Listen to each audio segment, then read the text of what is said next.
I sent Hannah a link, Danielle.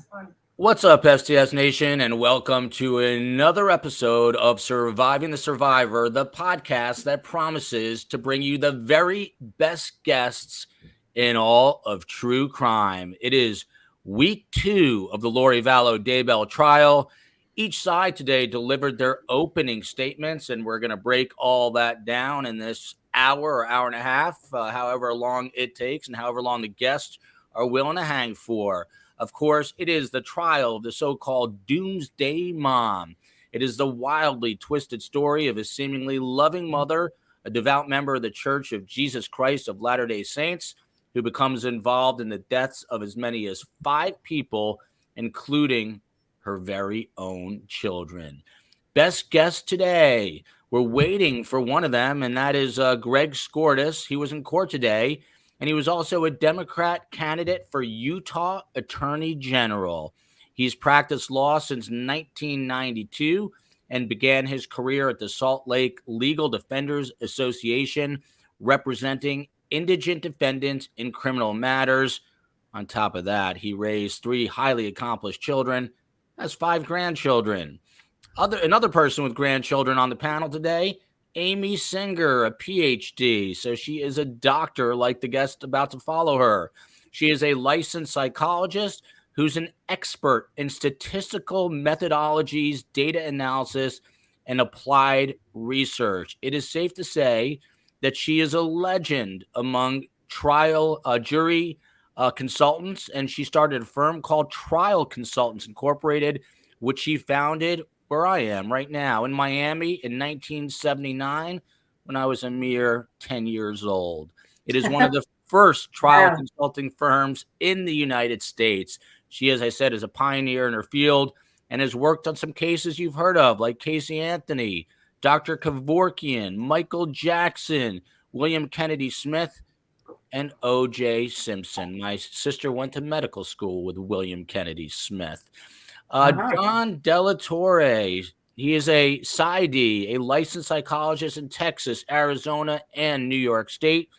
He's also a psychological analyst for television news and court shows. You've probably seen his face before. If he looks familiar, that is why.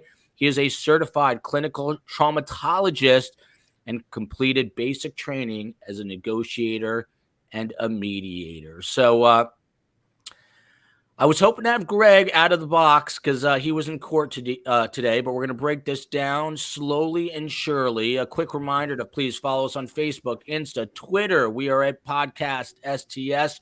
You can listen to us anywhere you listen to podcasts. Please give us a nice rating. It helps our audio side, not just the YouTube side, and you can also support us on Patreon. First things first here, and then we're going to dig into the details. But Amy, there was all kinds of discussion last week about Lori Vallow's behavior in the courtroom, chuckling, not taking things seriously. And some jury consultants we had on last week also said, very poor choice. She was wearing a black cardigan, a blue shirt, and glasses. Today, I will report she was wearing a cream blouse with a dark sweater jacket and black rimmed glasses, sitting between her attorneys. Her feet were shackled. I'm not sure if you're able to see any of the sketches, but more appropriate attire for her for this all-important day of opening statements. Oh, definitely. She's got to start light. When we worked on the Casey Anthony case, we analyzed all the social media, and what we found, we called her pretty in pink. Because what we found is that people like the softer look. You know, that hard, severe look is not going to score points for her. You know, and some people say, "Hey, you know, why are you talking about a woman's clothing? We'd be talking about it if it was a male defendant as well."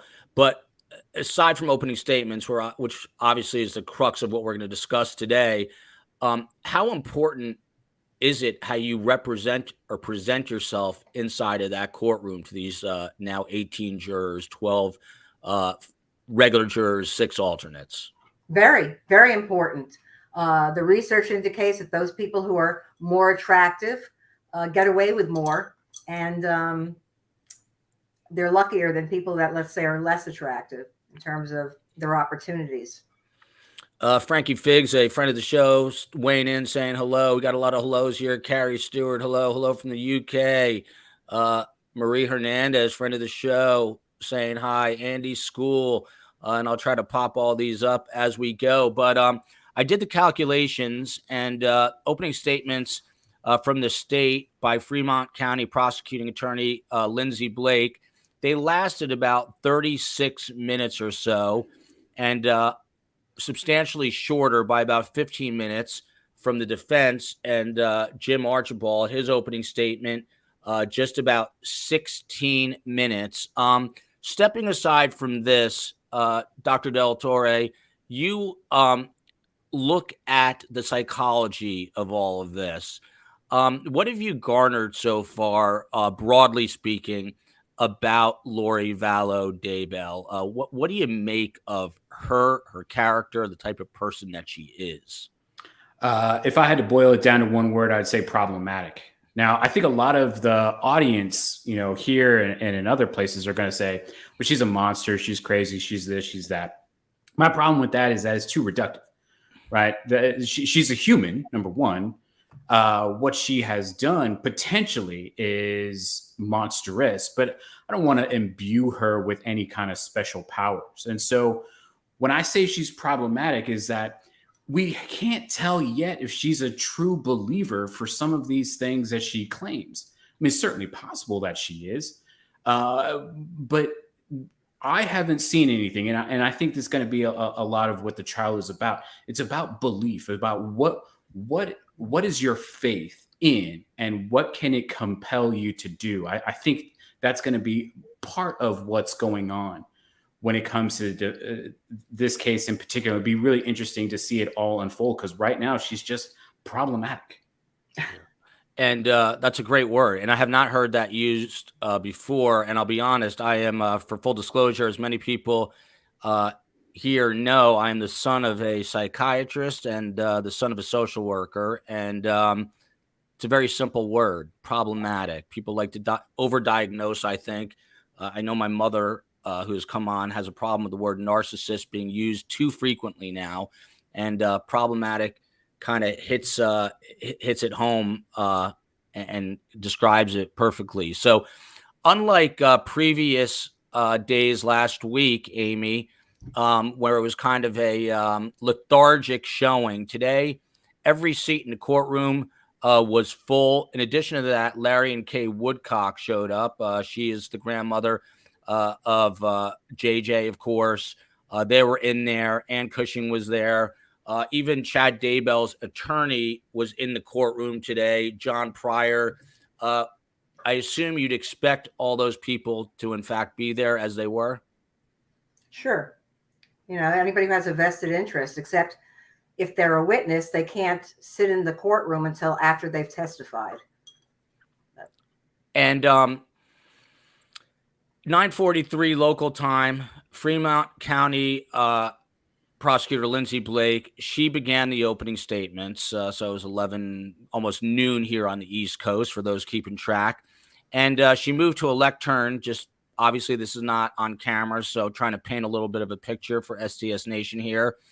And she says that this is about money, power, and sex. And Dr. D, that the defendant used money, power, and sex to get what she wanted. It didn't matter what it was. And then went on to talk about her daughter, Tylee, and said Tylee had money. Lori wanted it. Tylee is gone. Accurate assessment and statements from the prosecutors in the opening statements? I mean, it's accurate from their perspective. I mean, when we're thinking about it, money, power, and sex, those are the three oldest reasons that we have for someone to commit murder. So, of course, it's going to fall back to one of those three, if not all of those three. But that's the thing is that when we're thinking about how the prosecution needs to present, right? It's still theatrics, right? The lawyers still are using the law and they're still using evidence, but there's a theatricality that still needs to be associated with it. And it's got to fit the narrative that's already in the jurors' minds, right? Right now, the prosecutor needs to use that sort of alignment that they already have, being first to go, and use it to kind of, prime the jury to thinking about whatever else comes up, either through cross or through the defense's case in chief. None of that's going to matter, because it's always going to be about money, power, and sex. And Greg, I saw you for a second. Are you with us? I'm kind of with you. I need about 2 minutes. We're just literally, I just got to get out of here. I'm really sorry. For some reason I thought this was a 6 and it's a 5. I feel like an idiot. If you give me like 3 minutes, I'll be your.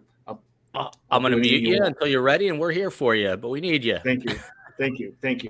Thanks. So you're watching a live podcast, and that stuff happens. Amy, they went on to say that the prosecuting attorney, that Tammy had a life insurance policy, Lori wanted Chad all to herself, and now Tammy is gone. She was basically going through a litany of missing people here. How effective is that for a jury to hear that in a double homicide case like this? Very effective. First of all, there are certain buzzwords that get to us emotionally. One is mother, and the other is children, and the other is murder.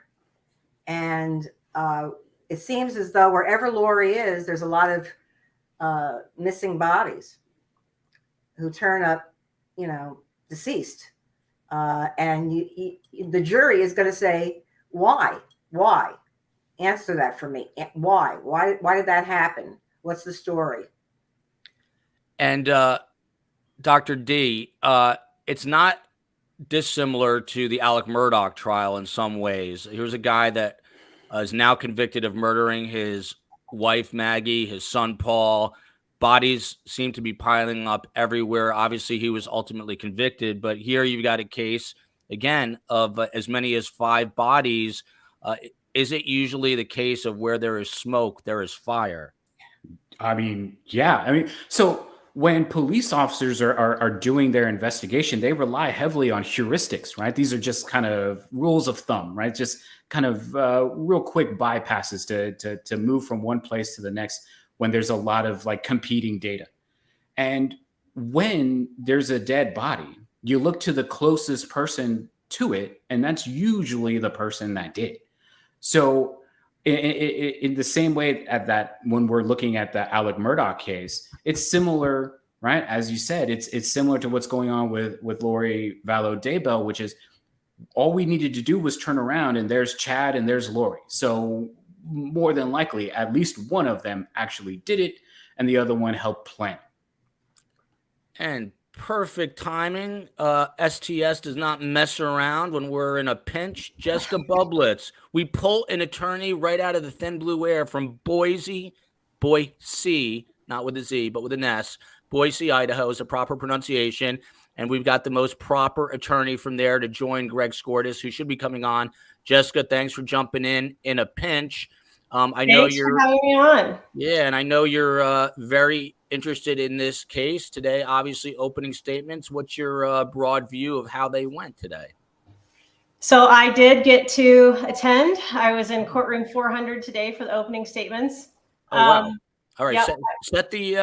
set the scene, because I was saying before you got on, we had a paltry crowd last week. What was the courtroom was full, I assume. Yes, it was not paltry today at all. Please tell us what time you had to get there and what it was like. What was the mood in the air? Yeah, absolutely. So I arrived around 8:15, which I thought was early because the openings were at 8:30. And by the time I got there, they were already ushering people. I mean, there was a long line in the hallway, a really long line. And this is a long hallway. I'm not good with feet, but gosh, I don't know, 600 feet, something. It's really long. But anyway, so they were, and then there was a person who said, "Are you here for 400?" And I said, "Yes." And he said, "Get in the back of the line." And so I went around the back and we waited almost 45 minutes or so for it to start. And the line wasn't moving and everybody was kind of trying to figure out why. everybody was very quiet, very respectful, and we didn't know why they weren't letting anyone in. It turned out later they explained that they were having technical difficulties, so we were all left out in the hallway. I feel better now. We're not the only ones, so I feel better. Do you know what kind of technical difficulties with the Zoom, with the overflow rooms? Do you know? My impression was it was just with the overhead monitor that hooks up the computer of the prosecutor to display the photos that she wanted to show during her opening statement.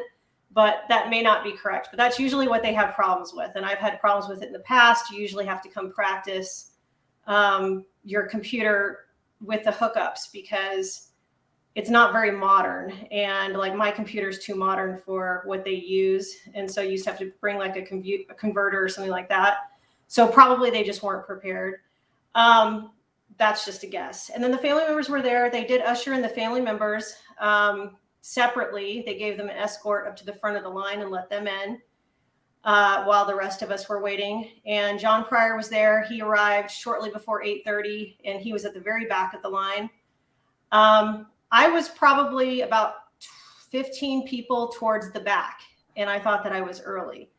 And by the time they let us into the courtroom was pretty much full. And so I ended up with a choice between the back row, right where you could see the jury, or the back row, which was behind more of Lori Vallow and the defense counsel table. And I chose the one over by the jury. And then I also was in the very corner, and I chose that so that I could kind of peek up and down a little bit and try to get a better view, because otherwise my view would be pretty blocked throughout most of it. The mood was odd, I will say. And one thing that I thought was really strange was before we were allowed in, when we were in the hallway, they said no photos, no recording, not even in the hallway. You're not allowed to take photos. I wasn't allowed to record anything. One of the witnesses said something like it's showtime in an excited sort of way, like it was finally going to happen. I just recognized that person as a family member. And that was really, the whole thing was just kind of, I think everyone was sad, but at the same time, just trying to be very respectful of the whole process was my impression. And then when we got in the courtroom, they reminded us that apparently the reason why we weren't allowed to photograph anything in the hallway was there was a court order issued, an administrative order prohibiting any of that. So I just thought that was interesting because that's even more restraining than simply no cameras in the courtroom. And people who watch this show know that Kay Woodcock has popped into our chat quite a few times, and I know that she and Larry Woodcock were there. How did they look? And I know she was the first witness, and we'll get to that. I understand they were holding hands throughout testimony, but how did they look to you? I didn't notice them in the courtroom. I noticed them in the hallway. Mr. Woodcock appeared ready. That was the best way that I can describe it. I think that there was just this sense of anticipation, like, this is it. Let's see what comes of this. You know, he's ready for it. I like these adjectives today. Ready, and John Delatorre said that Lori Vallow described her as problematic. These accurate one-word descriptors. Greg Skordas, I think we have you. I understand. Were you in the courtroom as well today? And I was in the side room. I was watching from the overflow room. I sort of looked into the courtroom a few times, but largely the courtroom was really very full, and you had to get reservations. And I had reservations, but I gave it up to somebody for all the wrong reasons and ended up sitting in the side room, which was a little more comfortable. But we were able to watch the whole thing on closed circuit. So I won't, make any comments about your clout in relation to Jessica Bublitz, who was actually in the courtroom. Although you said you had the chance to be in there and you gave it up on your own. So we'll cut you some slack there. I want to get back to both of you on your take on opening statements and what you thought was strong and wasn't. But before we get there, now we've got everyone where they're supposed to be, and I don't have to have a nervous breakdown anymore. So I'm feeling much better about that. Amy, back to you. And just because everyone came on at different times, Jessica and Greg, Amy and Dr. John Delatorre. Amy is a pioneer in jury consulting, one of the first to start a jury consulting business in Miami, and it exists ubiquitously. And Dr. John Delatorre knows everything about the criminal mind and more. So just so everyone has a frame of reference as to who is who. But at 9:14 this morning, 10 men, 8 women took their seats. They had notebooks in hand, water bottles as well, and they had little work areas beside themselves in the jury box. These, of course, are the jurors. According to people in the courtroom who were reporting this, the youngest juror, Amy, appeared to be in her 20s, a woman. The oldest appears to be in her 60s or 70s, also a woman. Most appearing to be roughly in their 40s. Sounds like a slice of America. Is there anything that you can make of this sort of description for the jury, other than the fact that it's 10 men, 8 women? What sort of jury would benefit Lori's defense team? Okay, well, demographics have no correlation with verdict behavior. That's the first thing. And if you try to extrapolate, you're just stereotyping and you're doing a disservice. As a matter of fact, there was an interesting study that was done years ago where they had lawyers decide whether somebody was going to think that they were their client was either guilty or not guilty. And then they had regular folk. And the lawyers did about chance. They did about chance, like rolling the dice. Whereas the regular folk, they were much better at it because they don't stereotype. And they look for things. They look for cues. Now, as far as who Lori wants, it depends upon what they're going to say. I mean, for me, the whole case is about, can the prosecution prove that she didn't believe it? And I think that's going to be very difficult for the prosecution because there's so many recordings and so much evidence and so much testimony about, in discovery about how she believed in Doomsday and how she believed in these zombies thing. And it wasn't even a folie à deux when she met Chad. She believed this stuff before she met Chad. So they have 2 people who met and had the same delusion. And that's what it is. If she really believed this stuff, it's delusional. Right. Yeah. And as we know, though, in the state of Idaho, there's no insanity defense. But to you, Dr. Delatorre, if you want to add on to what Amy was just saying, I mean, you can still be a believer and a killer.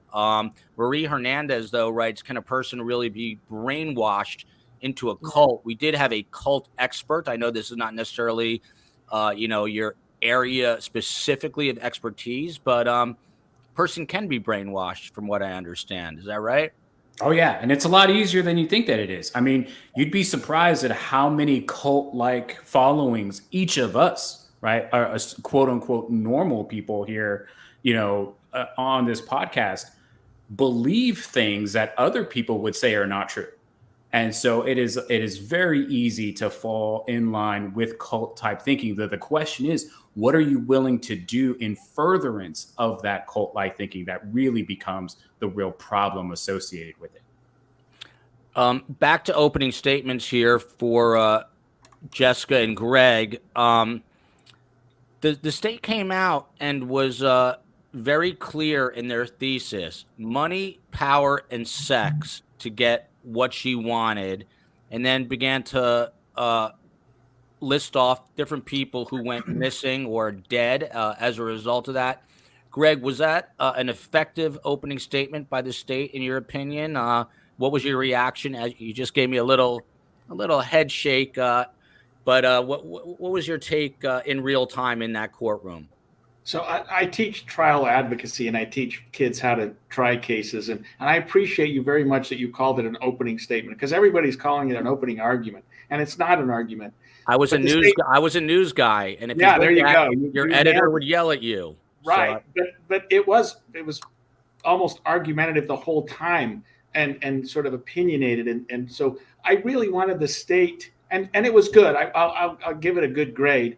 But I really wanted the state to tell the jury exactly what they're going to hear and what the evidence is going to be, instead of this sort of broad power, money, and sex theory, and talk about individual witnesses. And this witness is going to tell you this, and this witness is going to tell you that, and how they're going to prove these murder charges, a conspiracy to commit murder and grand theft. I mean, instead of just this was some cult and these people were just kind of whack, just almost crazy. You hear the description of the dark side and the light side and the zombie side, and you got to get rid of the zombies. I mean, like, you can't make this up. Right. But I think the jury was sitting back and going, well, so what are we going to hear? How are you going to prove that? And I give the state a better grade than the defense, I guess, but I would have liked to have heard more facts and less sort of opinion and sort of hyperbole, I guess. And Greg, you're a busy guy. I read your bio. You're an avid cyclist. It's hard to believe that a guy who looks like you's got 3 grandchildren. You ran for Attorney General of the great state of Utah. What made you decide to travel to Boise to attend this trial? Oh, I was asked by some of our local media outlets, and I'm sorry I look like I'm in a damn cave. I'm in this hotel, and I can't get away. And I feel badly about that. I'm not in a cave. I'm in an expensive hotel with terrible lighting. You look good. Some media outlets have asked me to sort of look into it and cover it and watch it. And I mean, you're all professionals, and it's frustrating for me to watch other people do what I think I know how to do better. And so I wouldn't want somebody to criticize my opening statements either. But we sit back and we watch attorneys, we watch lawyer movies and things like that, and we go, well, that's ridiculous. And that's how I felt today watching this thing, going, am I really watching this? I mean, it was good, and I'm not trying to say anything other than I thought they did a good job, but I expected maybe a little bit better, especially from the defense. Greg sounds like me watching CNN with my wife. She knows any TV channel. I'm yelling at the news. I'm yelling at the TV. I don't like the way the stories are written. There is not the economy of words that I'm looking for, or the descriptions I'm looking for, the storytelling I'm looking for. Jessica, did you feel the same way as Greg today, saying, let me get in there, I can do a better job? Did you feel that way? Oh, well, I don't know about let me get in there, I can do a better job, but I mean, I could, but that wasn't what I was thinking. It's good to have a healthy ego. I couldn't believe that the defense, the defense seemed to me like they were apologizing for even being a defense attorney. And I learned more about the defense attorney himself. He was talking more about himself than his client. I know more about him than I do Lori after his opening statement. And he seemed, I wrote down some of the phrases that he stated because I just couldn't believe it. And I don't think he knows his audience is what I think the problem is. He's used to practicing in East Idaho where his audience is so conservative. They probably all hate defense attorneys. And he probably has to get up there and just apologize for even existing every time he does a trial. And so that's kind of how it came across. And rather than hit the points that he needed to hit, he seemed like he was more setting up the stage for, I'm not a bad guy and I've done this for a while. And my purpose is to represent her constitutional rights. And I've had someone, what did he say? Did something to his office, vandalized his office. Bombed it. Yeah, because he was a defense attorney. Right. And there was a phrase that I wrote down that was like one of the worst things that you could say was something like, I'm going to do my best or something like that. He started it with. And I thought, so I'm not as generous and say, I just thought you couldn't do any worse with an opening statement. Tell us how you really feel. So that's interesting. And it was a bombing, which I was taken aback by when I read that reporting. I thought that was interesting. Amy, back to you, because there's, everyone's watching everything. And of course, everyone's watching the jurors as well. They're not the only ones watching. They're being watched too. Mm-hmm. Judge Boyce tells them if they take notes to rely on their own memory and not to just rely on the notes of other jurors and that when they go home for the night, they're going to leave their notebooks at the courthouse. Does that sound like SOP, standard operating procedure? Absolutely. In the Murdoch trial, they couldn't even take notes. Well, they allow them to take notes, especially in high publicity cases. I mean, the thing about jury deliberations is that it's a jury, it's a group. Group decision making is better than individual decision making. Why? Because there's information pooling and there's error correction in groups. So the note taking is very important. I just want to say that, we were talking about, what the defense did today. And you need to get into the minds of jurors. What they do is they sit down and they go, why? Why would she want this? And the prosecution's answer is money. And the defense's answer is because she was trying to save them. It was the end of the world. And that's what this race is about. Eloquently put and succinctly put as well. I'm trying to get back to these opening statements here. Again, Jessica, the prosecuting attorney, as you know, Lindsay Blake came out and said it was all about money, power, and sex. Just to stop it right there, was that a good strategy? And by the way, we've got Norway here and Scotland. So this is a case, in addition to many other countries in this chat. So it's a case that is riveting the globe, not just the United States of America. But is that a good tactic from the state to come out and say it was about money, power, and sex to get what you wanted? It is if their evidence is going to support that road. And if this is the roadmap that they have through the information they've gathered, and if they have evidence to show some of these things that they're alleging, like she would have done, like the money was the motivation. Show us more than the idea that she collected some Social Security checks for longer than she should have after they were deceased. Show us something that says that would be her motivation. Also, when they're saying that she engaged in these beliefs but didn't really believe them, this was all for a different purpose and nothing to do with the beliefs, show us that. What is the evidence that demonstrates that she didn't actually believe any of this? Right. And that these crimes were all to assert that purpose of money and having fun and this picture that they're sort of painting. And I guess what I don't know is, are they really going to successfully paint that picture or not? Because the audience, or what we've all assumed and what we've all seen and gathered so far, is that this was a woman who was likely delusional to an extent, engaged in these beliefs. And we've had the argument, was this mental health? Were these other issues that were involved with her psychologically? But even your shows, Joel, have hit on that essential question that I think you really need to move towards in your case, which is, where is she psychologically? Right. And what were these delusions that she was having? And what was this motivation? And I think that the general public has at least gotten the idea that those play a significant role in her actions, whereas the opening statement did not engage any of that. It explained some of these things that were happening. It went into some of these delusions that she had. And I would agree that it was a bit disjointed in that regard. If I didn't know the case and I hadn't, watched the Netflix show and listened to all the hearings and really tried to keep up to speed with what the evidence was and what the hearings were so far, I would have been lost if I was sitting there in the jury. And I'm not sure how much of the jury knows a whole lot about this case. And my impression was, if I was a juror sitting there after her opening statement, I would have mostly just been confused. So I don't know if she laid it out in a very clear sequential, because there are all these different characters, right? There are all these different individuals that crossed paths that are apparently going to be witnesses. Plus there are other tragic stories along the way as well, other people who are deceased and things like that. And I don't think that they did a really good job of laying it out to where a jury who hadn't necessarily been completely familiar with the case would really understand how it all fits in. And Greg, that's a great point. Professionals, whether you're a lawyer or, news guy, whatever you are, you take for granted that, you know more than the other people.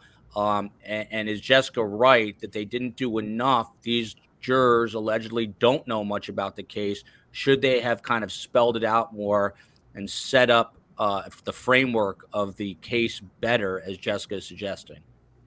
Yeah, because I think what they did, I mean, I actually couldn't agree much more, because what they did was they outlined the things that the jury already does know. I mean, from the sort of the tabloid part of this. But I think the jury wants the nuances. They want the details. Yes. They want to know exactly what the government has, what evidence they have that ties Lori to these. I mean, we know these are horrible deaths. We know that she was cold as a cucumber when she was confronted in Hawaii and told to come back and surrender to the authorities here. And she flaunted her nose at the authorities.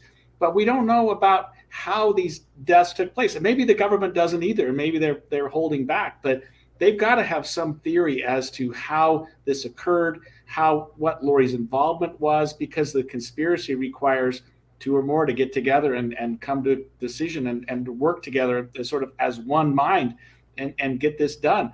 And I thought the presentation, the delivery by the prosecution was very good. But I really wanted more content. I wanted her to say to me, here's how we're going to prove this case. Here's what you're going to hear at the end of the day and why you're going to convict this woman. And we didn't get that. It's interesting. As a layperson, which is what I am, because I just ask questions and I'm not an attorney, as I was reading the reporting on the opening statements, at first you always hear this phrase, a slam dunk case. And I was reading it. There are alibis for Lori Vallow's whereabouts, obviously in relation to Tammy Daybell and the kids. And it's a little trickier, I think, than it seems to actually connect her to the crimes. And we're going to have to see if the state can do that. But I was wondering more and more as I was reading today about that and the potential difficulty to accomplish that on the side of the state. Lindsay Suttle. Hello from Colton County, South Carolina. How fitting. That is the home of the Alec Murdaugh trial. And she is here now watching this about the Lori Vallow Daybell trial with so many strange similarities. Dr. John Delatorre, 9:47 this morning, local time. The state describes how Tylee's remains were found. And they write or say, and I quote, "You will hear it described as a mass of bones and tissue. That's what was left of this beautiful young woman, Tylee, the defendant's daughter. Her DNA was found on a pickaxe and shovel later located on a shed on Chad's property." How effective is that, in your opinion, in terms of pulling on the heartstrings of the jurors and just in general, pulling emotion out in order to draw their attention? Hugely effective. I mean, it's primary trial tactics. You want to get the jury on your side as quickly as you can, right? And so what you want to do is get the emotions, right? If you come out and you say, look, these are all the bad things that person sitting at that other table did, and I'm the person here that's trying to put that person in prison, you need to align yourself with me. Then you need to elicit all of those negative emotions by showing, the picture first of how she was this vibrant child and then showing an autopsy photo, right? So that you can really get down deep to some of the negative and vulnerable emotions that people don't like to have and they would rather target towards someone else. If you can get that, if you can dig it down deep, right, you can get the jury aligned on your side. Got Chicago in the house and representing Greg Skordas. I hope you voted for him. MC Spunky, hello from Utah. Joel, and the best guest in true crime. And then we go out to Scotland here. Amy, to you, I had a jury consultant on the show last week, and look at this, another Scotlander in here, and an Englander from Manchester. Amy, a jury consultant last week said threw out a statistic that roughly 80% of the jury has their mind made up after opening statements. Is there any truth to that? It depends on the case. It depends upon what their mindset is going into this thing. In a high publicity case, everybody has an opinion. In a high publicity case, everybody has an opinion.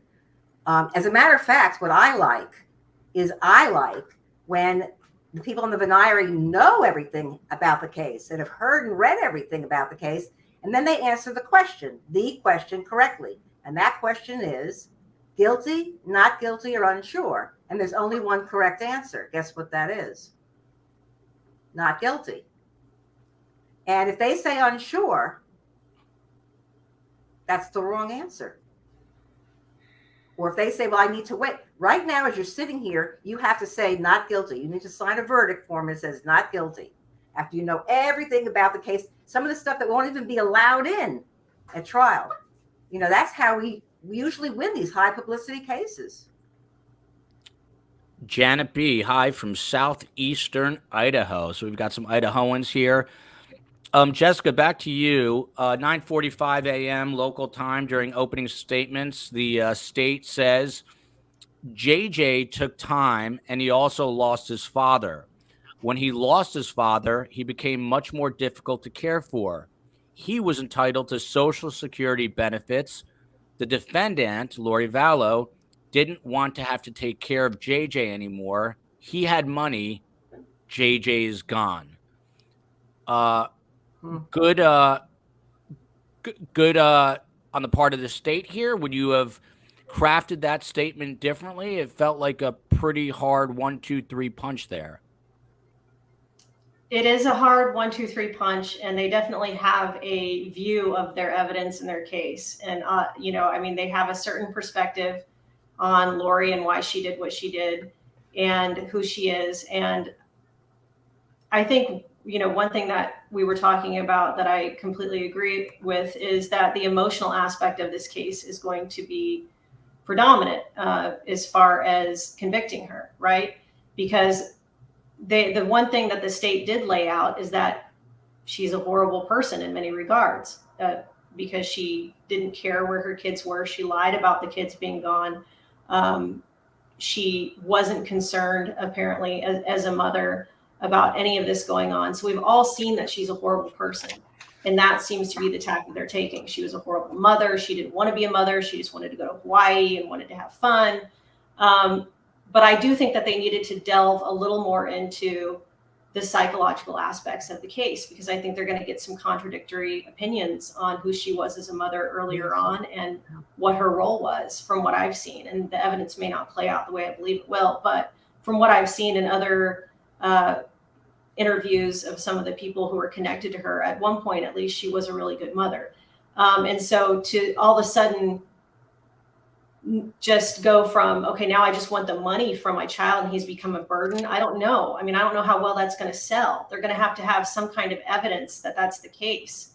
And I think that they really needed to delve more into the psychological aspects of what was wrong with her and when it went wrong. And it needs to be, to me, more of an explanation than simply she wanted money from her son and her son became too much of a burden. I think that they need to go a little deeper into some of this than that. And I don't know. Maybe I'm wrong. I know with Murdoch, I wanted there to be a little more than simply he's a bad guy and, he looked as though he didn't care and all these things that became so significant. And that turned out to be the most significant thing to the jury. So that may be the case in this case as well. They may look at her and say she's just a bad person, and that's going to be the most significant thing to him, to the jury. But I'm going to agree that, in my take of that opening statement, was they really needed to hit more upon what her role was in this conspiracy. And yes, it doesn't seem that they have any evidence connecting her to the crime scene. It doesn't seem that they have any evidence connecting her to actually being there when the crime occurred. Right. So they have to connect that aid and abet. They have to connect, what did she do to bring this about? What did she do to agree that this should happen? What did she do to conspire in any of this?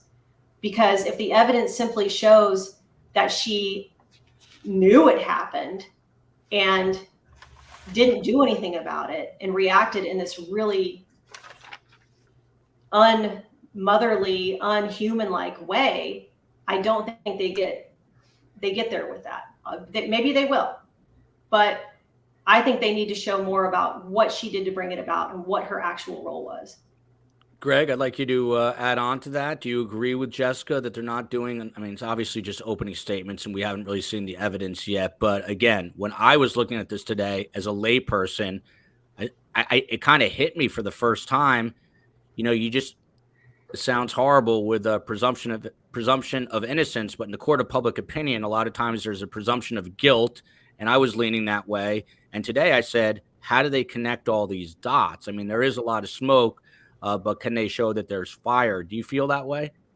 Yeah, and I actually couldn't agree with Jessica more. But I would say this with respect to the opening. We're taught, and I was a prosecutor for 8 years, and I've done defense work for 30 years, that motive is not an element of the crime. And the jury's going to be told motive is not an element of the crime. But this prosecution opening was about motive, and the whole power, money, and sex was motive. And Lori getting money from Tylee, Lori getting money from JJ, the fact that they were getting money even from the estate of Tammy. I mean, I think the state did a really good job, because the jury wants to know, why would they do this? I mean, who would be so nutty as to kill your own family members? And so I think they established the motive quite well. And we keep coming back to the fact that they didn't say how they're going to prove any of this, or a lot of it, but they did that really well, and they painted Lori as a monster. Now, keep in mind, she's been declared incompetent, I think, twice in this case. That's right. And so we're going to, I sort of expected them to say she was manipulated by Chad, but they didn't touch Chad at all, which makes me think they're going to blame this Alex character, the one that's passed away for a lot of this. The defense is going to, but I digress a little bit. But I thought the state established the motive pretty well and gave the jury at least some idea as to why this woman's mind was the way it was, and such that she would be involved in the killing of her own children. And it's interesting you bring that up, because just before 10 a.m. local time, the the prosecuting attorney said Alex Cox, who of course is Lori Vallow's now deceased brother, his purpose was to protect Lori. He was a warrior, and that was his job. Alex would do anything for Lori. He moved to Rexburg, Idaho, to be closer to Chad. Alex quit his job, and quotes here, if Chad and Lori asked it, Alex did it. Jessica, I thought they would try to blame this all on Alex, especially since he's deceased now. Does it appear that they're heading that way? Did you notice that during opening statements?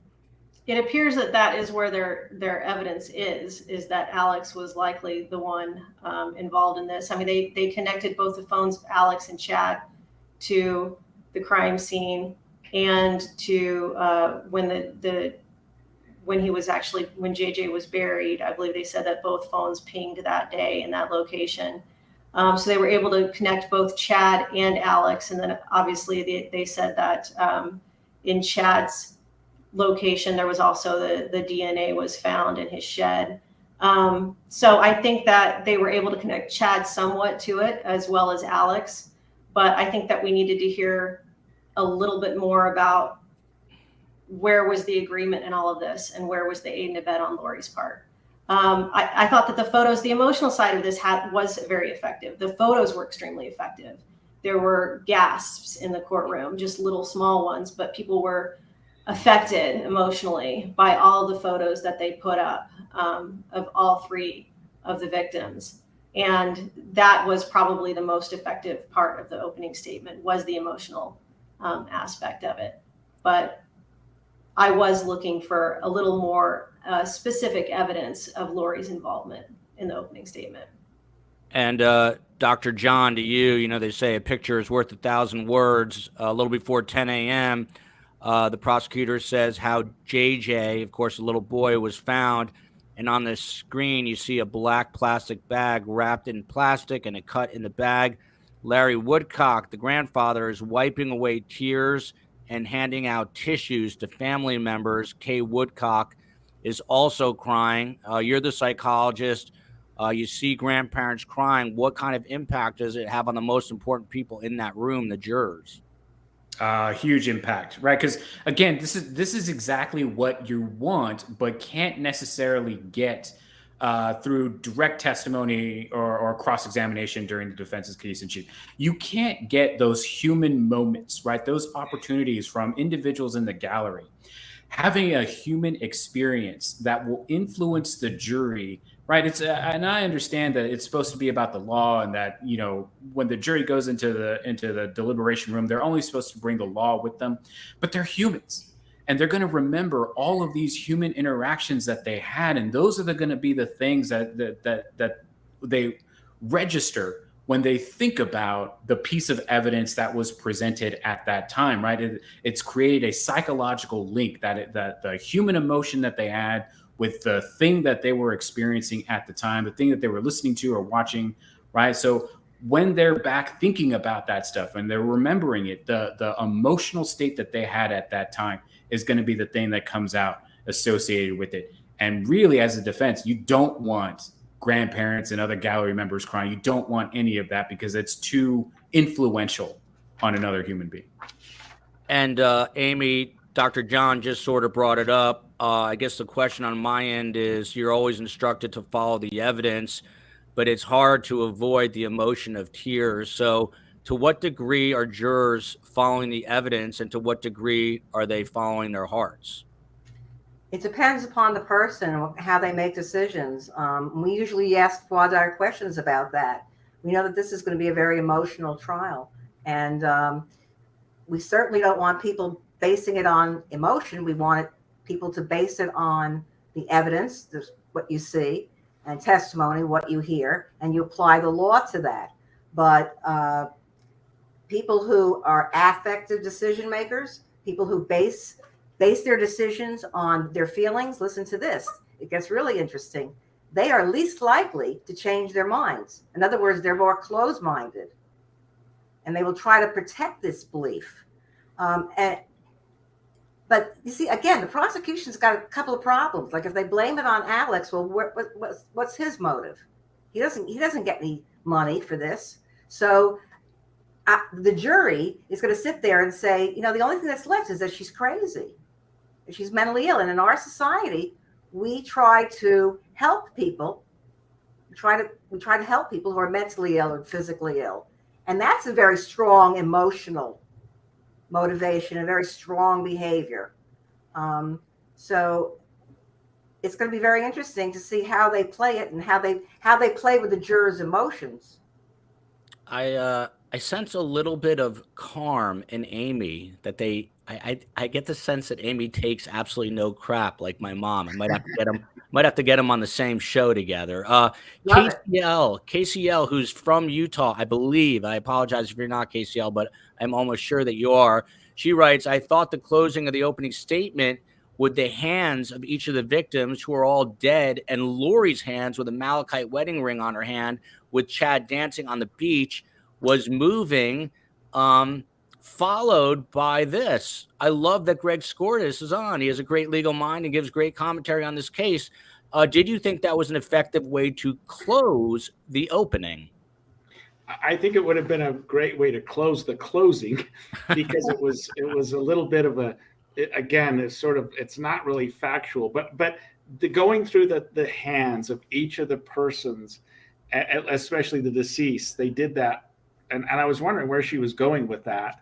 It was effective. And then she shows Lori and Chad holding hands on the beach. So I think the jury understood really well what the state was trying to do at that point, that they were just showing sort of the whole hypocrisy of this thing, and that Lori or Chad are there dancing on the beach while the number of deaths associated with this case, and just think about children in general. I mean, and showing their hands, a child's hands, even if it's at a gravesite, and even if it's just a part of, I don't know. I mean, I did think that was an interesting, although not necessarily part of what you would typically call an appropriate opening statement, but I thought it was very effective, and I also think the jury was touched by that. I do think that you could see that the courtroom was pretty silent while that was happening, and people were focused on that. And Bublitz, I'm circling back to you, but Dr. John here. Taylor Miller writes, I don't think Lori even cared whether she got away with any of this or not. She actually thinks she's above it all. Mind-blowing. I believe she just simply doesn't care and still does not. Is that your psychological assessment, John? I know you don't have her as a patient per se, but from what you know of her. From what I've seen, I don't think so. I can understand where people come from, particularly the brutality and the victims in this case elicits so much emotion that it's hard to fathom why anyone would commit this kind of crime, in particular the mother.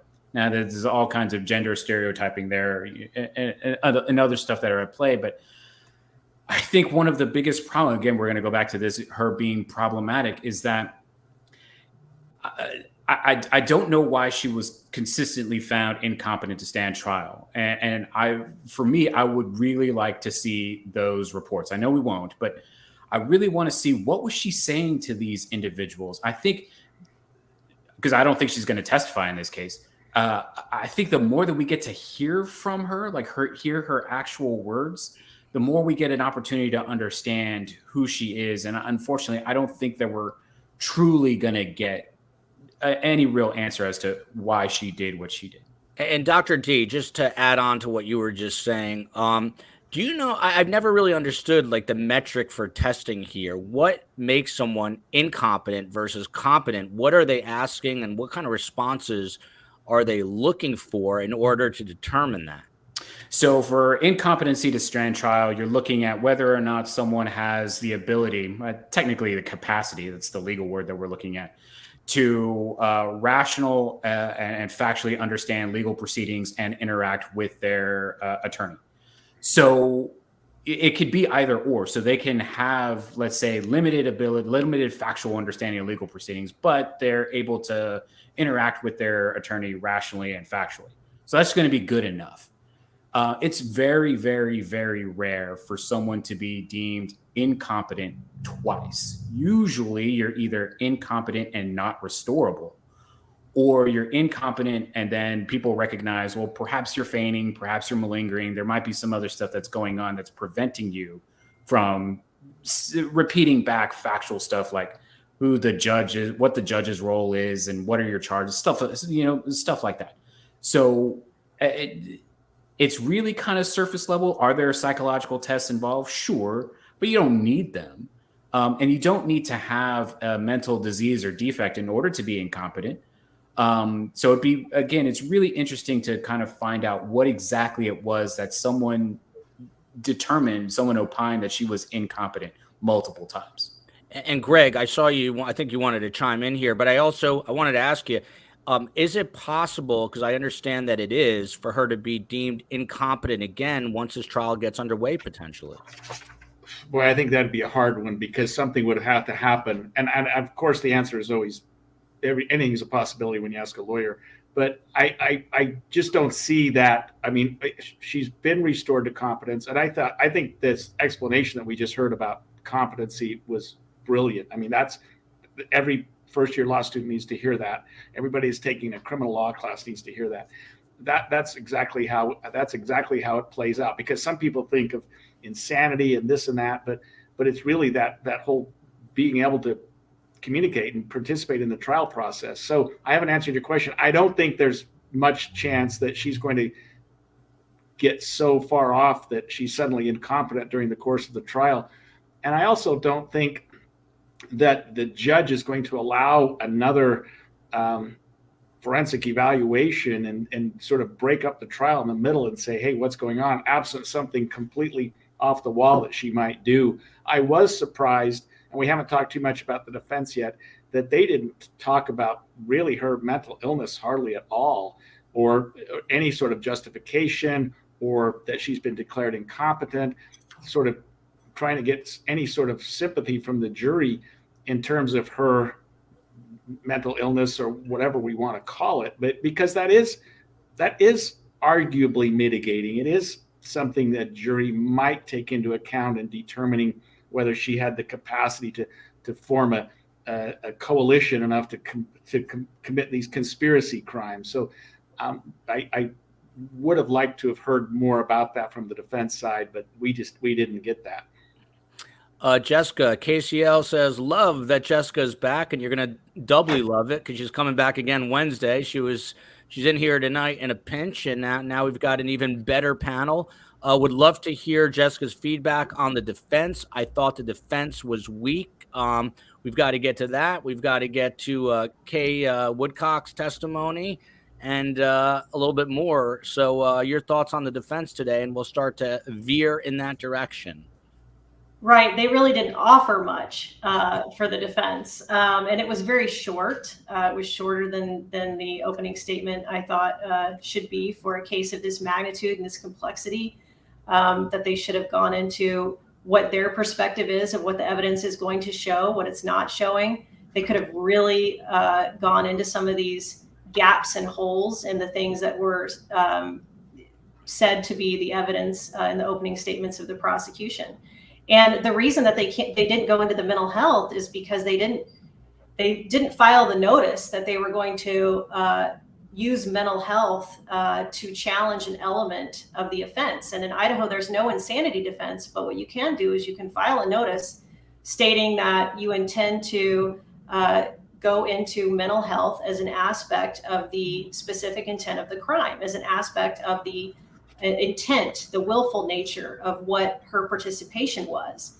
So they could conceivably have had an evaluation, and it's a different type of evaluation than the competency evaluation. It's an evaluation that examines the ability of the person to form the intent of the crime. And they could have had that evaluation done, and perhaps they did. You never know. We never know everything that goes into the defense behind the scenes. And so you've got to give some sort of leeway for credit and possibilities that you're not aware of. Perhaps they had someone examine her and they didn't get the response they wanted, and it was work product. But one type of examination you can do is have an expert examine her for her ability to form intent. And a lot of the mental health, I'll agree, is a mystery in this case because they've kept it a mystery. They've kept it under seal. They had hearings in this case where they referred to her diagnosis and wouldn't say what it was on the record. They've kept it very hush-hush. There was a hearing where one of the attorneys said, she has this mental health diagnosis, Judge. You know what it is. The counsel knows what it is. I know what it is, but we're not saying it. So it's kept under wraps what exactly that diagnosis is. And it's true. I agree. It's rare to be found incompetent twice, to be restored and then incompetent twice. To me, that tells me perhaps she's just dancing above that threshold, just a little bit of competency. And that they were able to get her on some medications that just made her passable for some time. And if that's the case, then I think, although it's really unlikely, if each attorney has an obligation to raise to the court if they believe their client is not competent. That's just it's written into the rules. If you believe your client can't assist you or isn't understanding what you're saying or isn't following the process appropriately, then you have an obligation to tell that to the court. Now, what the court would do with that, I don't know, because the court has also stated in previous hearings that apparently there are contradictory findings of her competency. What I gathered was someone may have said she's not competent. Someone else said she is, and they chose to believe she is. And so if that's the case, I don't know what the judge would do with it. And I think the judge is moving forward with it as it is. And I think he's going to continue to do that. But I agree. I think the most complicated, what makes this case so complicated and so fascinating to people and so intriguing is the mental health and her mind state and how could she have this mind state? How could she act the way she acts? And neither side is going to go there. So we're going to get from the prosecution that she simply is fabricating these beliefs and she's this person who doesn't want her kids around and wants some extra Social Security checks. And we're going to get from the defense, apparently not a whole lot. And so I don't know where that's going to go. Where I'm getting hung up is why do you have to fabricate the belief? Like I said earlier, Greg, I mean, you can be a believer and still be a murderer, right? they can go hand in hand. I was wondering if maybe you could address that, but also this question: was Lori already seated when they let in the jury? And Gally heard her legs were shackled, which is what reports have. Curious. Do you happen to know the answer to that? I don't. I know that she was wearing street clothes. I mean, you wouldn't have a defendant, even if they're in custody, come in clothes in their jail jumpsuit. So she's been allowed to wear regular clothing of her choice, and she was dressed up fairly nicely today. I don't know why they would shackle her legs. I mean, I don't know that she's a threat to flee, but they do that often in courtrooms. And she was seated, although I did see her stand once when the jury was being dismissed. I think it was during the lunch break or something when they said all rise for the jury. I thought I saw her stand. So I thought I remembered seeing her stand. So, I mean, you can stand with shackles on your legs. You just can't run very fast. But I think they're trying to give the jury the impression, and the judge is making very sure that the jury has the impression that she's presumed innocent. She's not going to come to court with cuffs and shackles and jail clothes, and she looks like the rest of them, and she's entitled to a fair trial. And I think the court's trying to do a very good job of that. Shelley T. Amy writes, question: do you think it helped or hurt the prosecution to come out of the gate with autopsy photos? That's question number one for you, Amy, and I'm going to pop up another one for you. You want to take this one first? You're supposed to lead with your best punch, right? And those autopsy photos is their best punch, and it's real evidence. It speaks for itself. You hear the expression "a picture's worth 1,000 words," but it doesn't answer the question of who killed them and why, but it's very emotional. Amy, I'm going to go out on a limb and guess that you were originally from Brooklyn, right? On a live podcasting here. Am I right? Well, I'm sorry. I'm following. Are you from Brooklyn originally? Oh, no.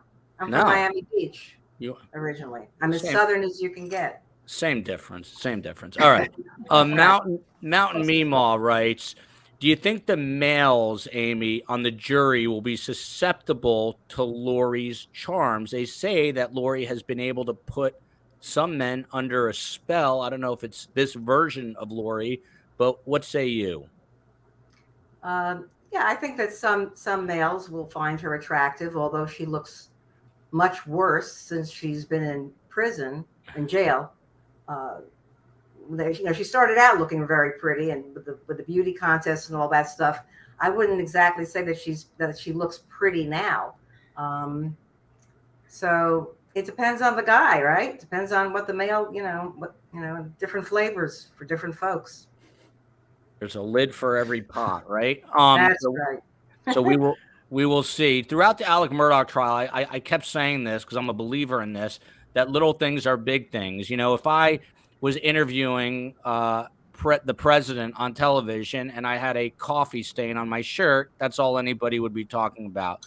This Dr. D is something I'd never heard of, but it really caught my attention. Around 10 this morning, the state actually made this case and said that when Alex, Lori's brother, first moved to Rexburg, Idaho, he texted Lori and set the Wi-Fi password to, quote, too many kids.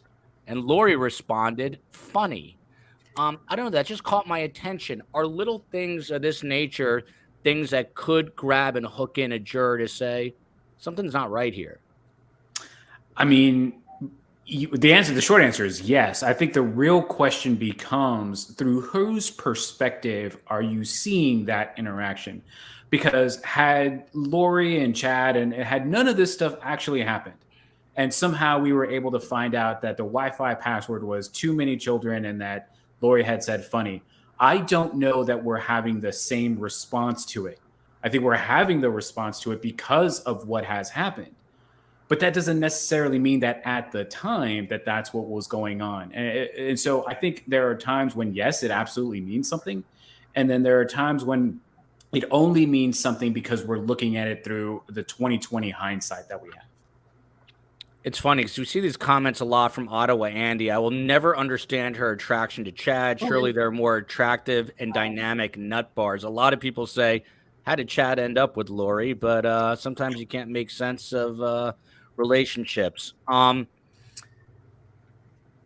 you, Jessica, the state also went on, and I know we're winding our way to the defense, and we'll get there.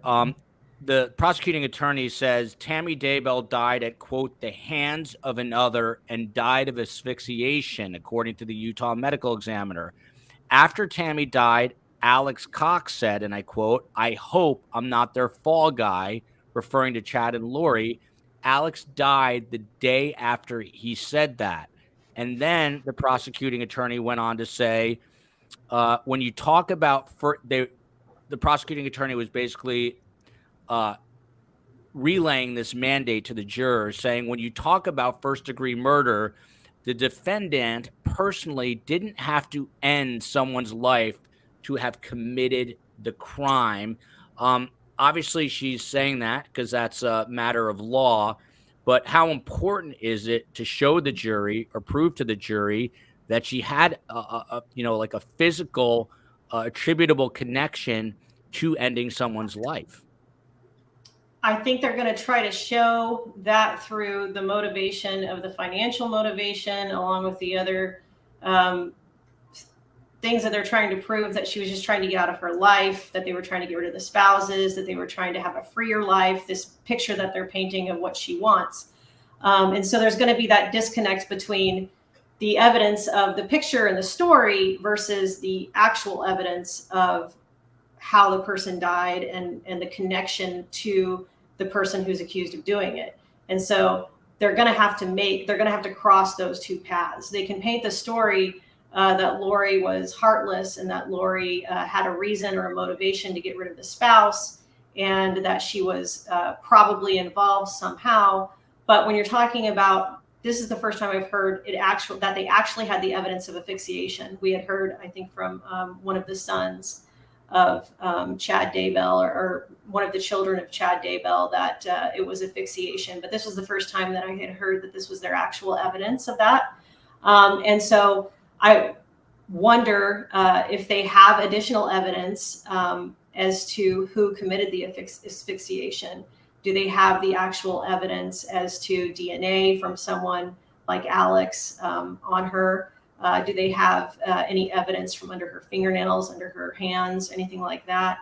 They didn't go into any of those connections as far as who actually committed the offense and then what was Lori's role. That statement that you pinpoint, I hope I'm not the fall guy, does suggest that did Alex have involvement and was he worried that the others who really wanted him to commit the crime were going to use him as the fall guy? Who actually committed the crime? Was it Alex? Was it Chad? Was it Alex because of Chad? Was it Alex because of Chad and Lori? We need to know. They're going to have to prove that. And that statement makes all kinds of implications, but it doesn't answer the ultimate questions. And so they're going to have to answer the ultimate questions through the physical evidence and through the evidence that they have. And that's what I think we needed to see more of in the opening statement. And Greg, I think I know the answer to this question, but it comes up a lot, which I find interesting from Catherine. So I'd love for you to address it. Does Lori's belief have anything to do with the guilty or non-guilty outcome? And further, will it affect what prison she goes to if found guilty? Okay, so I'll break that down into two questions. So does her belief have anything to do with guilty or not guilty? If insanity was an available defense, it might. And so, for example, if you commit a crime, let's say in this case, because you believe that the victim has been, that their body has been taken over by some being that is evil and needs to be destroyed, and you sincerely believe that, that could potentially, and I'm sort of stretching it a bit, qualify in some areas as an insanity defense, but that's not the case in Idaho. They don't recognize that. So if she, no matter what she thought, if she participated in these homicides, she's guilty of murder. And where she serves, Idaho's not that big of a state. We don't have a lot of prisons here. So there's probably just one. She may go to a prison hospital setting if she's convicted, or she may go to a state hospital for some period of time, although that's unlikely too, because like I said, it's not an insanity case. So, I mean, she'll be at the prison with if she's convicted, with every other serious offender in the state of Idaho, and she'll serve her time if she's convicted, and probably for the rest of her life, because all 6 of these charges carry a potential for up to life in prison. Amy, back to you on this. A little before 10 a.m. again, we hear from the state, and she explains to the jurors, you will hear about a rating system of light and dark. The defendant told others that with the help of Chad, she could rate people as light and dark.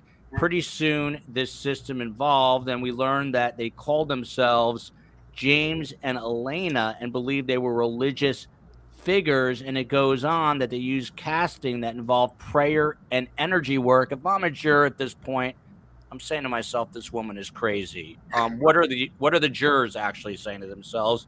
And then Dr. D, I'd like your take on that too. That's exactly right. I mean, you got to decide, is she evil or is she crazy? And I'll tell you what, it seems as though if you look at all of her behavior and all of her actions and all of her reactions, what do you think? You think she's crazy? I mean, what you just said sounds insane. But this is the state. Are they shooting themselves in the foot, in your opinion? I think so. John? Absolutely. I think that they're just totally in the wrong direction. I think they're doing the defense's work, and even though the defense doesn't even have work in a criminal trial in terms of having to prove or disprove anything. I think they're making a few mistakes because we saw this in the Slender Man case. Remember the Slender Man case? Yeah. It's exact same dynamics as far as the psychology goes, and it worked. They decided that Megan had schizophrenia and that these were delusions, and her friend shared these delusions, and they both ended up in a mental hospital.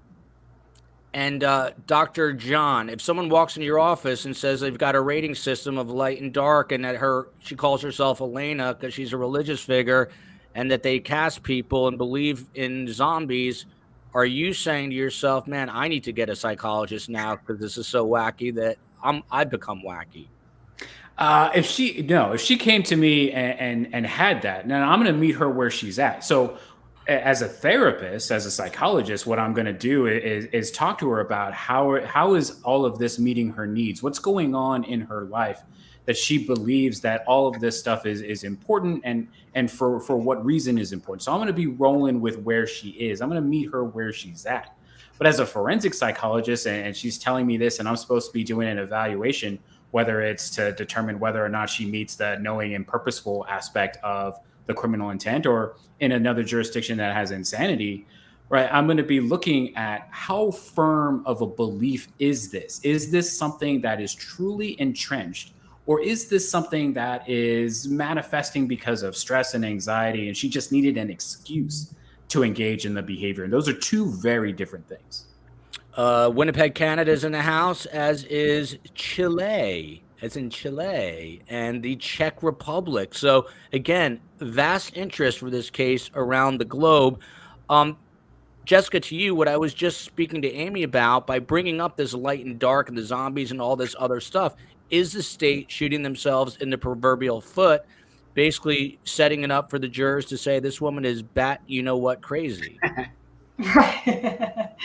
Well, I think that's why they've probably confused them at this point, depending upon how much they know about the case. I'm sure listening to that and then listening to the motive was money and what was it? Love, money, and something else. Power. Sex. Power. Yeah. Power. Saying that it was love, money, and power, and then going into these things about these delusions and light and dark and needing to get rid of the dark spirits, and you had to get rid of the body. If you weren't following some of the background of this, I think that the jury was probably just left very confused. What is it that they're proving? What is it that they're saying she believed? And what is it they're saying? Why would she do it? And then trying to connect all of those dots. So they're going to have to do a good job throughout this trial of laying out exactly what their evidence is that shows, okay, she didn't truly believe these delusions. These are the delusions she said she had, and it was a very convenient delusion to get rid of these individuals. And look at all these people in her circle who have passed away. and look at her behavior and how absolutely disconnected it is with any sort of human emotion, and look at, how horrible of a reaction she had, and put all this together and say that this is all because of Social Security checks and not wanting to be a mother anymore. But we've given you this information on these delusions. She didn't really believe it. And I think that's going to confuse them unless you really lay it out well and you show that there were some communications that make sense of all of that, where perhaps there were emails or texts or something. If there are, they didn't say it in the opening statement. But if there's any sort of evidence that she was actually using these delusions as an excuse, otherwise, yeah, I think they're missing the mark. There's a moving target here that they are not putting their hands on, that the jury is going to want to understand. And, they have their vision, they have their version, and it's their job at this point to prove that version is the correct one in order for the jury to convict. I think this is going to be a smart jury. I think this jury is going to really weigh the evidence. I think this jury is going to really be looking for the actual evidence. They're going to, like every jury, the emotion is going to come into it 100%, yes. But I think this jury is going to be really smart. I think that they're really going to be looking at all of everything and looking for that beyond a reasonable doubt. Jacqueline writes, the prosecution is not going to show you everything in opening statements. I'm sure insurance claims collected as benefits together were substantial.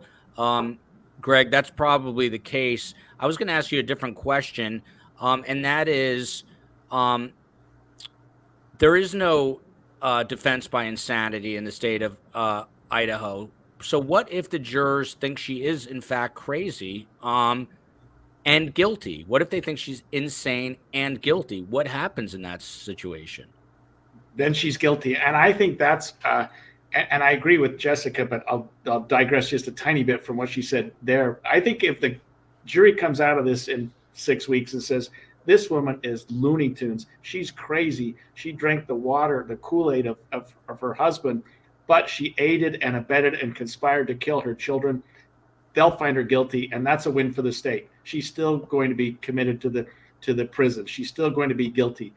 Because insanity's off the table, because her mental illness has been resolved, at least to the point where she can now effectively assist her counsel. So I don't know that the state's all that afraid of her delusions, because delusional or not, if that gets the jury to the point where they think, wow, she did conspire, she did aid and abet, she was a part of this, we have to find her guilty, that the state wins. And so maybe the state's decided that the mental illness or insanity, I know we're not using that word here, is not a burden for them, and maybe something that will get the jury to feel better about their decision, because, hey, she's crazy and she did something none of us would do, and she believed things that are just completely off the wall, but she conspired to kill these kids, or maybe killed the kids. We've got to find her guilty.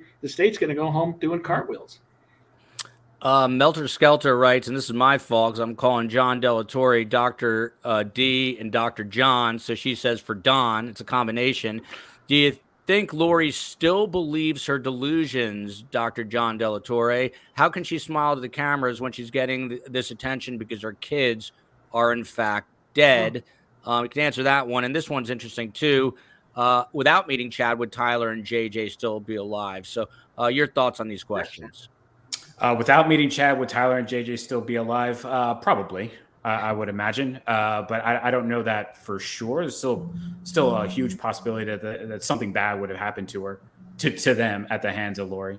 Does she still believe her delusions? If she had delusions, then yes. I mean, delusions don't just simply go away. I mean, they're fixed false beliefs that are unamenable to change. So if she had them, then yeah, she still believes them.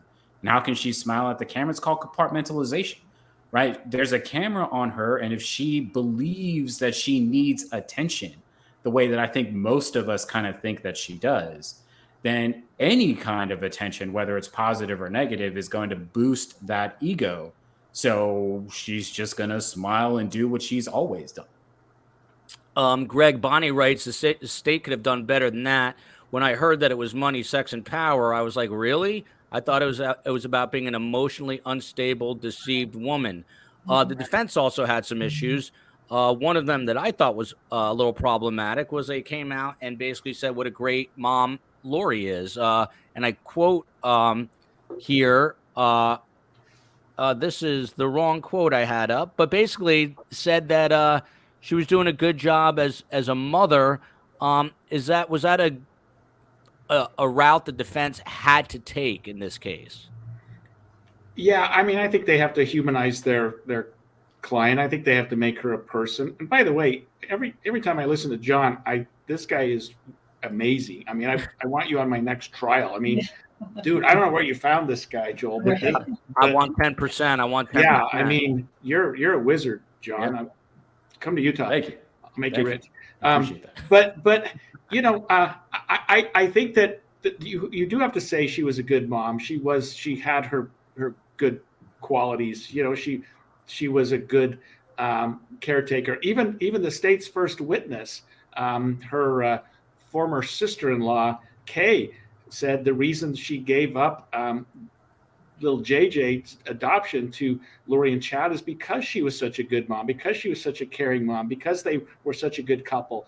I mean, she obviously lamented that, and it was the most horrible decision of her life. But at the time, it was the right thing to do because Lori presented as a good parent and a good mother. And I think the defense was not unwise to work with that and you know, show that, hey, she had some good qualities. She was a good mom. She did some good things. And then maybe Chad took her in a direction that no one ever expected her to go. Cindy Woodburn writes, Jessica, for you, does the prosecution have to be careful how they present evidence so not to impede Chad's defense since the cases are severed? What's the simple answer to that? They don't have to be careful about any of that. No, not at this stage. They just need to connect Lori to everything and exactly what her actions were. And I think that they are going to connect her actions to Chad's involvement to some extent. And I just didn't get a good sense of how exactly in the opening statements, but the evidence will unfold as the case goes along. And I would say I agree with the idea that we needed to humanize her from the perspective of the defense. But at the same time, they need to explain then, as I think you were touching upon, what happened. If she was a good mother, she was this person that Kay Woodcock relied upon, that everybody said was bubbly and fun to be around. Something happened. Everybody knows something happened because she didn't care where her kids were when they were missing. And she lied about where they were when they were deceased. And so she clearly was not a good mother. At some point in time, it flipped. And so they need to show why and how, what happened. They needed to have that explanation. And even in the Murdaugh trial, they made an effort to explain the lie. They made an effort to explain his behavior. And it didn't sell with the jury, but they tried. And in this case, I just don't know what exactly and what their strategy is going to be, what they are going to explain. And I would agree that they're going to need to go into some of those delusions in order to explain how that switch occurred. Because the jury, even if it's a jury who has not heard anything about this case and doesn't know anything about her, is going to see this evidence that she lied on purpose as to where her son was when everyone was looking for her son. Right. And just like the lie in the Murdaugh case, they're going to need an explanation that makes sense to them of why she would do that if she was not involved. And I could talk about this for the next 9 hours straight, but Greg, Jessica's, and Amy's, and Dr. John's fees are way too high for me to afford that, so I won't do that. It's amazing. We've already talked for close to an hour and 30 minutes, so I really appreciate the guest's time, and we'll start to get toward the finish line here. A couple of interesting comments, one from Christy. How can you be a mom and not know where or what happened to your kids when she was seen with them in Yellowstone right before they went, quote unquote, missing? And Vroom, a friend of the show, I think the state is going to put on an absolutely overwhelming circumstantial case, thoroughly entwining Lori in everything that went down, in my opinion. Greg, what did you make of Kay Woodcock's testimony today? Was it effective for the state? I thought it was effective for the state, and with all respect to the defense, I thought it was even more effective for the state after she was cross-examined, because they hammered some of the things that she had said earlier. I was really concerned. I really was, because a lot of us who do a lot of trials often think about this whole idea of primacy and recency, and you come out of the chute with your star witness, your top witness. You really want to grab that jury. And so I thought, who are they going to put on? Who's going to be their star? And I was very disappointed that it was Kay, not because she wasn't good. I thought she was good. She was incredibly nervous, and she fumbled a bit, but because she didn't offer a whole lot. And for the jury to come out with, well, that's your star, and obviously they're not thinking that, but I am like, wow, let's come out of the chute with something really powerful. And then they go through the birth certificate, and then they go through the name change and the adoption records. And I'm like, what does this have to do with anything? And she finally showed some emotion after the break, after they took a recess, and she came back and like I say, she was in cross-examined, and she got a little more powerful. She's in an awkward position, Joel, because she had this little boy, this little JJ, and she could have raised him, and his life would have been a whole lot different. And instead, she thought that Lori and Chad presented so well, and you could tell that was tearing her up. And every time she saw a picture of him or talked about him, it tore her up. And I think that was effective to the jury. But I'm not sure that was the most powerful witness the state has to lead out in a major murder trial with. Yeah. And it's heartbreaking to see that, and the guilt she must feel is overwhelming, I'm sure. Marina watches us all the time from the south of Spain. Jessica, is this something that the state should just copy and paste right here for closing arguments? I don't get it. She was living her life while her kids were missing and in fact dead, pretending they were okay. She's complicit and guilty. End of story. No. No question mark.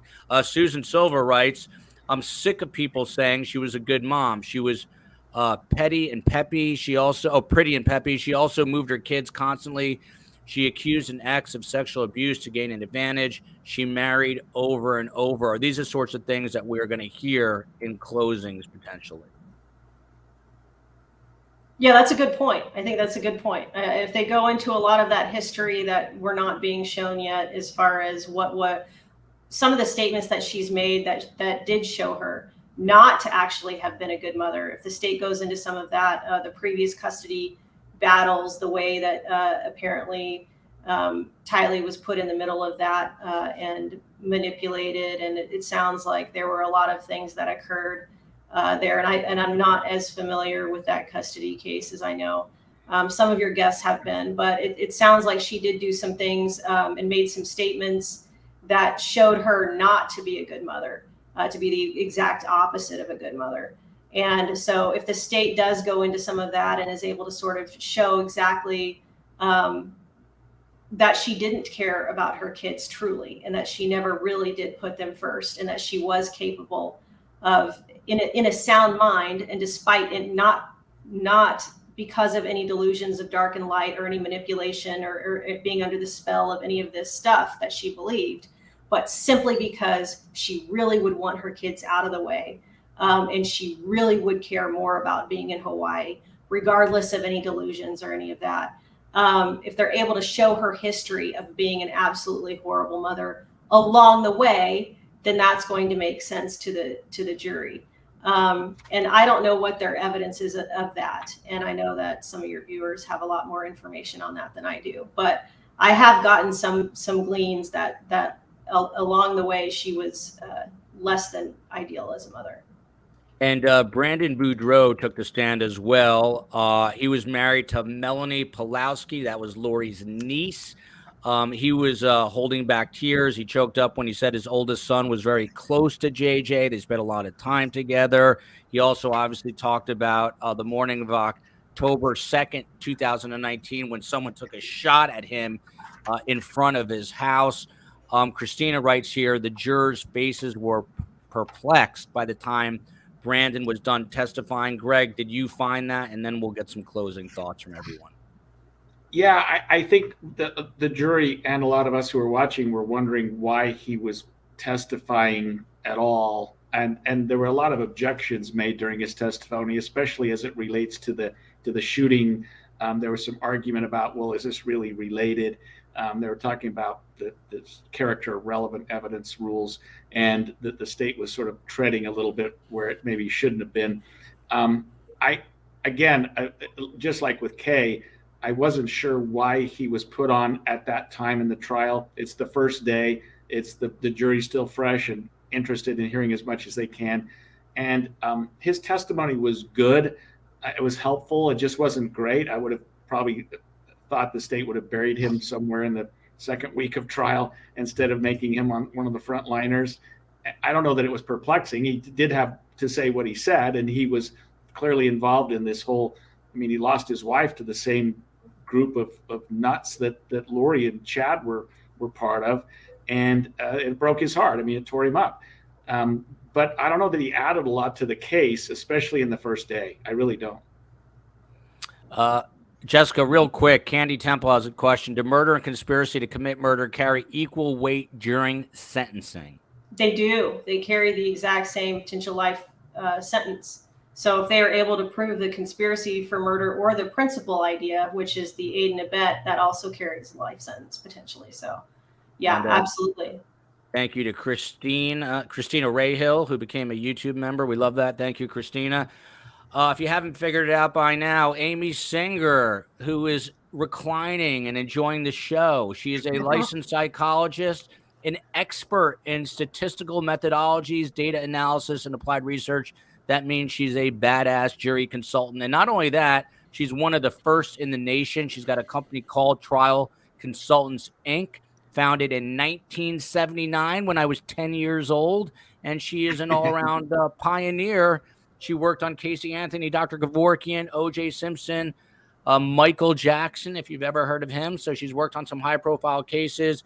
Amy, what is the state and defense? What do they need to look out for when they're looking at the jurors' faces and their actions and their movements and their yawning or lack of yawning in the coming days? Well, it's real easy.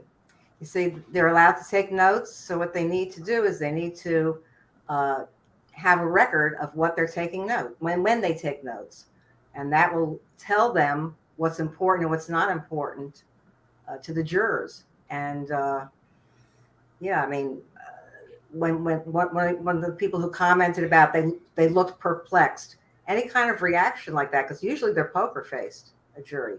So when you get a reaction, that tells you something. So yeah, I mean, sure, all information is good. Dr. John Delatorre, he's about to be hired by Greg Skordas, so I'm getting him business for coming on the show. We love to do that, connect people. Marie Hernandez writes, who wouldn't cry at a case like this one? Impossible for me, for sure. Before you answer that, John is a licensed psychologist in Texas, Arizona, and New York State. He's also a certified clinical traumatologist and has completed basic training as a negotiator and mediator. You're a traumatologist. Now, it's not just the jurors and the people in that courtroom. Are people on the outside, people part of SGS Nation, people who watch this stuff, can they be traumatized by hearing of the, these despicable acts, these dark acts? People gravitate toward true crime, but can it weigh on a person's psyche if they're watching this and getting a little too involved potentially? Yeah, absolutely. It's one of the curious things because, professionally, I had really hoped that this trial would be, presented live for all of us to see for transparency's sake. But the reality is that there's a lot of secondary traumatization that can occur by witnessing all of these kinds of things, right? The autopsy and hearing all of this stuff. And then you can start, imagining what if it's your kids that this had happened to. There's all of this stuff that can absolutely weigh on someone. So if you find yourself being too overwhelmed and you're constantly thinking about this, even times when you're supposed to be focusing on work or being in relationships with other people, you need to take a step back and take a break. Do what I did. Have 3 young kids when you're 53, and you'll have no time except to try to get a breath here and there. North Carolina, Saladon, NC Saladon, Saladon. My eyes are gone. Became a YouTube member. So whatever your true name is, we thank you greatly. Greg Skordas coming to us from a fancy hotel room with bad or intermittent lighting. He was a Democrat candidate for Utah Attorney General. He has practiced law since I was in middle school, 1982. He began his career. The guy looks great. I mean, look the same age. It's unreal. He began his career at the Salt Lake Legal Defenders Association. He also raised 3 highly accomplished children, unlike my mother, and had 5 grandchildren. Greg, is the state going to be able to pull this out and tie it together as STS Nation members have insinuated, or is this going to fall apart and unravel and become a mess and a laughingstock for a prosecution that probably should happen? Well, the state filed 6 charges. There's the homicides and the conspiracies, and they're going to hit. They're not going to come up tails 6 times. The jury's going to find her guilty of something. The state came out swinging today, a little bit better than the defense. I feel like they're going to prevail at the end of the day. Of course, a lot can happen in the next 4 or 5 weeks, but I didn't feel like the defense was really engaged in giving the jury a lot to go off. So, yeah, I do think the state's going to hit the heads on at least 1 or 2 of these counts, maybe all 6. And Jessica might disagree with me, but I think sometimes you look at a case like this and it's sort of an all or nothing. The jury, either she did it or she didn't. But I can see them going one way on the conspiracy counts, just thinking, well, she was involved enough that she was part of that, but maybe not jumping in on the homicide counts. Melter Skelter weighs back in. Prediction. This is an interesting prediction. Lori is going to become incompetent again after Chad turns on her in his trial, followed here by Sherry's news in front of the show. Lori is not insane. She is evil. You know who's not evil? Jessica Bublitz, who is high on my I love her list because she came on in a pinch here. She is a skilled Boise litigator, not just any litigator, but right in the heart of the action with more than 20 years of courtroom litigation experience. She's tried numerous cases in both state and federal courts. She is the first woman in Idaho to be named a top 100 trial lawyer by the National Trial Lawyers. Jessica, are you going to be in court again this week? And what are you looking out for with your legal antennae? I will be there as much as I can this week. I'm going to get a ticket every day. It's going to be a little difficult because they tell you that you can't leave once you're there until there's a break, which means I have to have all morning to be able to sit there, or I'm worried that if I have something I need to go do, and let's say it's at 11 o'clock, maybe I'll be stuck there.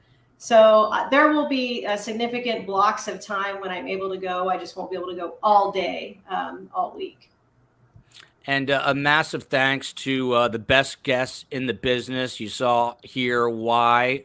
They're all fantastic. I hope you guys all come back. Greg, are you covering the entire case? I'll be watching it in and out. I still have a day job, so I come up here to Boise. It's not that far of a drive, but I've got to be in court in Salt Lake later on this week. I got a trial of my own next week, so I'll be in and out.